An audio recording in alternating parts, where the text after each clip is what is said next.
Assalamu alaikum and welcome to my channel My Bio Corner। आज का जो हमारा टॉपिक है वो है एक्सक्रीटरी फंक्शन ऑफ नेफ्रॉन।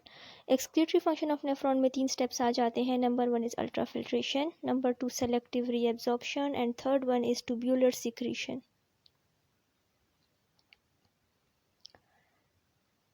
सबसे पहले हम अल्ट्राफिल्ट्रेशन को डिस्कस कर लेते हैं कि बेसिकली अल्ट्राफिल्ट्रेशन क्या है। So ultrafiltration is the filtration under pressure.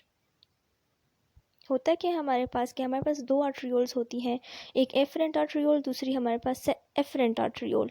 ठीक है, एफरेंट आर्ट्रियोल का जो डायमीटर होता है एज़ कम्पेयर टू एफरेंट वो ज़्यादा होता है। एज अ रिज़ल्ट क्या हो जाता है कि हमारे पास ब्लड फ्लो के लिए रेजिस्टेंस शो होता है, और इस रेजिस्टेंस की वजह से हमारे पास क्या होता है कि ब्लड प्रेशर जो होता है ग्लोमेरुलस में वो हाई हो जाता है। और इस स्टेट को हम या इस प्रेशर को फिर हम क्या कहते हैं, ग्लोमेरुलस प्रेशर या फिर फिल्ट्रेशन प्रेशर इसको कह सकते हैं हम। अबाउट 20% ऑफ प्लाज्मा जो होता है is filtered into Bowman's capsule as a result of this filtration pressure. और जो फिल्ट्रेट इस फिल्ट्रेशन प्रेशर के ज़रिए जो प्रोड्यूस होता है उसको हम ग्लोमेरुलर फिल्ट्रेट या फिर प्रेशर फिल्ट्रेट भी कहते हैं। और इस अल्ट्राफिल्ट्रेशन के ज़रिए हमारे पास water, glucose, salt, hormones, vitamin, urea and other nitrogenous waste जो होते हैं ये फिर फर्दर आगे इनकी एब्जॉर्प्शन होती है।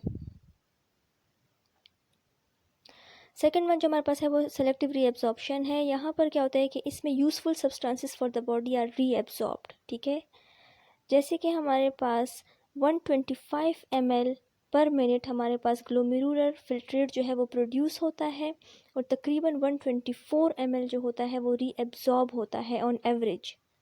अब हम मुख्तलिफ पार्ट्स में देखेंगे कि कहाँ कहाँ रीएब्जॉर्प्शन होती है। सो रीएब्जॉर्प्शन इन प्रॉक्सिमल कन्वोल्यूटेड ट्यूब्यूल में क्या होता है कि तकरीबन 80% ऑफ ग्लोमेरुलर फिल्ट्रेट जो होता है हमारे पास वो यहाँ पर रीएब्जॉर्ब होता है, और उसमें हमारे पास glucose, amino acid, vitamin, hormones और तकरीबन 80% ऑफ NaCl एंड वाटर जो है यहाँ रीएब्जॉर्प्शन उसकी हो जाती है प्रॉक्सिमल कन्वोल्यूटेड ट्यूब्यूल में। नेक्स्ट वन जो है वो लूप ऑफ हेनले है। अब लूप ऑफ हेनले में किस तरह की रीएब्जॉर्प्शन होती है। बेसिकली लूप ऑफ हेनले का फंक्शन जो है हमारे पास इज़ टू कंजर्व वाटर को रिटेन रखना।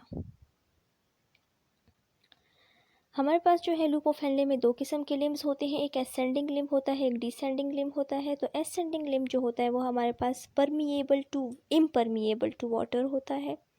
ठीक है, तो इम्परमिएबल टू वाटर है, तो यहाँ पर जो फ्लूइड फॉर्म होता है हमारे पास या पास होता है एसेंडिंग लिम्ब में वो डाइल्यूट होता है। ठीक है, यानी वाटर रिटेन रहता है, और सोलूट्स वगैरह जो हो गए, सोडियम क्लोराइड, पोटाशियम, ये जो होते हैं इनकी एब्जॉर्प्शन हो जाती है। डिसेंडिंग लिम्ब जो होता है हमारे पास ये हाईली परमिएबल टू वाटर होता है। यहाँ पर जो है वाटर एक्टिवली रीएब्जॉर्प्शन उसकी होती है।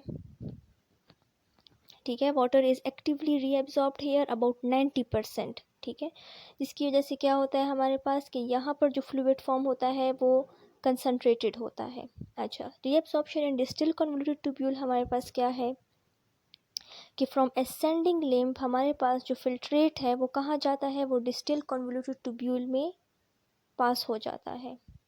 ठीक है, नेफ्रॉन का जो थर्ड पोर्शन है, फिल्ट्रेट जो होता है यहाँ पर जो यहाँ असेंडिंग लिम्ब से आया है वो स्लाइटली हाइपोटोनिक होता है। ठीक है, यानी डाइल्यूट होता है। तो कुछ हार्मोन्स क्या करते हैं कि वो सॉल्ट की कंसंट्रेशन को क्या कर देते हैं, बैलेंस में मतलब ले आते हैं। ठीक है, concentration of various salts is adjusted. Tubule के हमारे पास दो फंक्शंस यहाँ पर प्ले होते हैं, ऑस्मो रेगुलेटरी रोल भी और कंट्रोल ब्लड पीएच भी ये करता है बाय सिक्रेटिंग हाइड्रोजन आयंस। और एज अ रिजल्ट क्या होता है हमारे पास यूरिन प्रोड्यूस होता है। ठीक है, जो फिर कलेक्टिंग डक्ट में ट्रांसफ़र हो जाता है। अब रीएब्जॉर्प्शन इन कलेक्टिंग डक्ट हमारे पास किस तरह होती है कि कलेक्टिंग डक्ट जो है हमारे पास it is impermeable for water and solutes. So क्या होता है कि ADH एंटी डायूरेटिक हार्मोन क्या करता है कि कलेक्टिंग डक्ट में जो वाटर चैनल्स होती हैं उनको ओपन कर लेता है।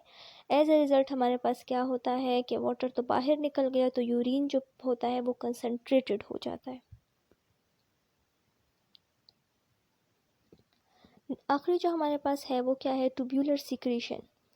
ट्यूब्यूलर सिक्रीशन बेसिकली हमारे पास क्या है कि it is the active transport, और मेनली इसमें होता क्या है कि material transfer from peritubular capillaries to the renal tubular lumen, और substances present in great excess are secreted here, ठीक है। यानी अब भी जो ग्रेट एक्सेस में जो सब्सटेंसेस हैं या जो नेचुरल पॉइजन्स हैं उनको सिक्रीट कर दिया जाता है, ठीक है। हाइड्रोजन, पोटाशियम, ऑर्गेनिक आयंस वगैरह जो है यहाँ पर सिक्रीट कर दिए जाते हैं। हाइड्रोजन आयंस की सिक्रीशन जो है बहुत इंपॉर्टेंट है ताकि बॉडी का जो एसिड बेस बैलेंस है वो मेंटेन रहे, ठीक है, पीएच मेंटेन रहे इन सिंपल वर्ड्स। अगर आपको ये वीडियो अच्छी लगी हो तो ज़रूर लाइक और सब्सक्राइब कीजिएगा और आगे भी शेयर कीजिएगा, और अब तक के लिए इतना ही। Thank you.